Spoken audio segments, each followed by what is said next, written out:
An eyewitness sees a man in a hotel lobby. He is frantic. He smashes his laptop to pieces. He passes out. 5 minutes later, he's dead. This man was Liam Payne. But this was not the Liam Payne the world knew. The world knew Daddy Payne. The leader. The sensible one. The Rock. This is the story of the double life that killed him. It's a story about a man who was forced to be a pillar until he crumbled from the inside out. And by the end of this video, you will understand that his tragic death wasn't just an accident. It was an escape. Chapter 1. The Man in the Lobby. The official story is a fatal fall. But the official story is never the real story. October 16, 2024. Buenos Aires. An eyewitness, a guest at the hotel, describes the final hour. We were in the lobby just waiting for some people to arrive, and that's when we had multiple encounters with Liam. Multiple times had come down to the lobby, was causing a disturbance, kept being escorted back up to his room. There was an incident where he was very frustrated and was smashing his laptop in the lobby. And then the final time he came back down, he actually passed out in the lobby of the hotel, looked like convulsing a little bit, and had to be physically taken back up to his room. And that was about 5 minutes before the eventual incident. This isn't just a man having a bad day.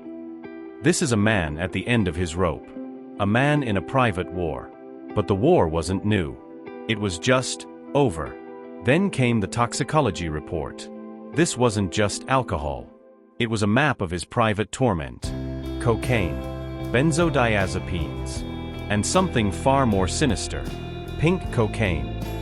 A modern drug cocktail known as pink cocaine is raising alarms across Europe.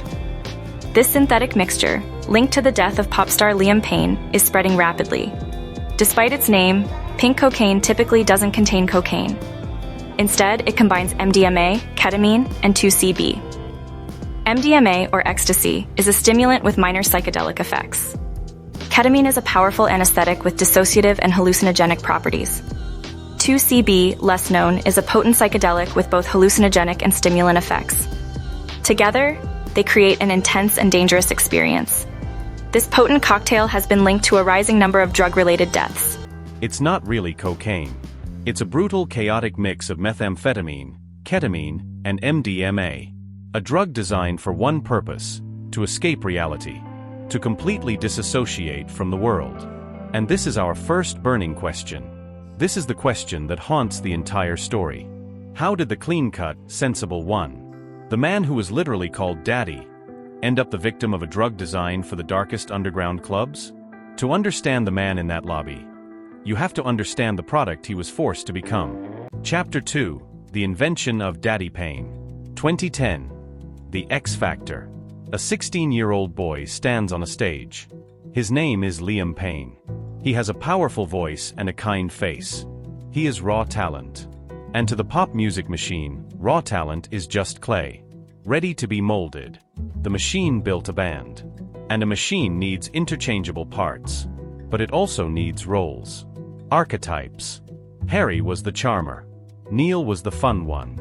Louis the mischievous one. Zane the mysterious one. And Liam? Liam was given the hardest job of all. He was made the leader. He was the one who sang the most. The one who spoke first. The one who remembered the thank yous. The one who kept the others in line. The press and the fans gave him a name for it. Daddy Payne. Wanted to do anything slightly mischievous.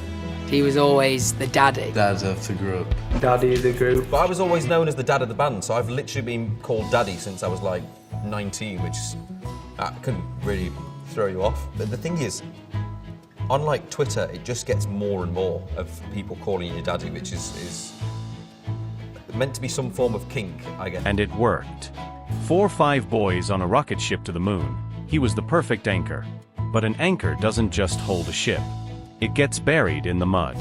He wasn't a 17-year-old boy anymore. He was a brand. A product. The sensible one. But a product doesn't get to be tired. A product doesn't get to be lonely. A product doesn't get to have anxiety. A product doesn't get to break. The pop music machine had its star. But the relentless scrutiny had its victim. And that victim was Liam Payne. Chapter 3: The cracks in the pillar. The cameras saw the smile. They never saw the cost. For years, Liam Payne was living a double life. There was Daddy Payne, and then there was the man suffocating inside the costume. He was the dad of the group. But who does the dad turn to when they're the one breaking? The answer is no one. You turn to a bottle. You turn to a pill. Years later, he would finally confess. This is not speculation. This is his testimony. I was worried how far my rock bottom was going to be. Where's rock bottom for me? And you would never have seen it. I'm very good at hiding it. No one would have ever have seen it. But rock bottom, I mean, I don't even know if I hit it yet. You know what I mean? I feel like it's like one of those little graphs you see when it's like, oh, we hit the you know, like the support, the market support. Yeah, are we there? This is the support level. Oh my God. You know, it's the same thing. So it feels like I can either make that choice now and pick my last moment as my rock at the bottom, or I can make a new one and make a whole new low. That's my choice. He spoke of relentless anxiety, of battling stress so severe he had to turn to coping mechanisms. This wasn't partying. This was self-medication. He was living a quote from the outside, but he was writing a tragedy on the inside. He described being locked in hotel rooms, drinking heavily, just to feel something, just to get through the next show, the next meet and greet, the next fake smile. This wasn't a celebrity. This was a man who felt so fake in his own life that he had to numb it just to get through the day. The Daddy Payne facade was a prison, and he was serving a life sentence. One Direction's hiatus in 2016. That wasn't a break. For Liam, it was a parole hearing. But he was about to discover, you can't escape a prison you carry inside your own head. Chapter 4: The Collision. One Direction stopped, but the machine didn't. The solo career. Now, the pressure was worse. He wasn't just Daddy Payne anymore. He had to be Liam Payne, solo star. He had to prove he was more than just the sensible one. This is where the two lives began to violently collide. He was desperate for a new identity, but the only identity he knew was the one he was given. In 2022, that collision was broadcast to the world. The Logan Paul interview wasn't just an interview. It was a public unraveling, and the evidence of his struggle was right there on the table. He was drinking, visibly. This wasn't a confident, sober reflection. It was a man trying and failing to build a new persona. A man so lost, he tried to rewrite history. And from what I've heard is that, like, part of the reason One Direction was made was because of Simon's promise to me that in 2 years, I'll make this work for you. Wow. So he kind of started with my face and then worked around the rest. I've never told that story before. You were the inception. I was the honorary member of One Direction, yes. And he's told me that story himself in his house. Wow. Did you hear that? That is the sound of his two lives colliding. He claimed the entire band was built around him. It was a desperate bid to reclaim his daddy status, not as a pillar, but as the creator. He boasted about his solo success, claims that were factually incorrect. This was the sound of a man trying to convince himself he was still on top. The sensible one was gone. In his place was a man burning bridges. He aired private arguments. He took shots at his former bandmates. This wasn't Daddy Payne holding the group together. This was a man trying to tear down the very prison he felt had trapped him. He was a man without a role. A man without an anchor. He was free. And he was completely, terrifyingly lost. This is the twist. The man in that hotel in Argentina. The one smashing the laptop. The one high on a cocktail of oblivion. That wasn't a monster. That wasn't a different person. That was the real Liam Payne. The 16-year-old boy trapped inside the daddy persona. Finally, violently, screaming to be let out. The laptop wasn't the enemy. It was a symbol. A symbol of the machine, the scrutiny, the digital prison that had held him captive his entire adult life. Smashing it was his last desperate act of freedom. The pink cocaine wasn't the cause of the tragedy. It was the symptom. It was the only tool he had left to escape the Daddy Payne that the world refused to let die. And in the end, it was the only escape he could find. Chapter 5: The Price of Fame. So, what really happened to Liam Payne? It wasn't just a fall. It was a collapse.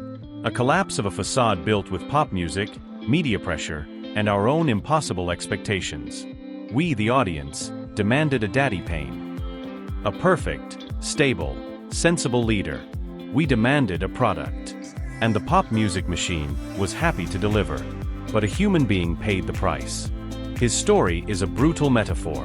We built a golden prison and called it fame. We demanded he be strong, and then acted shocked when he wasn't.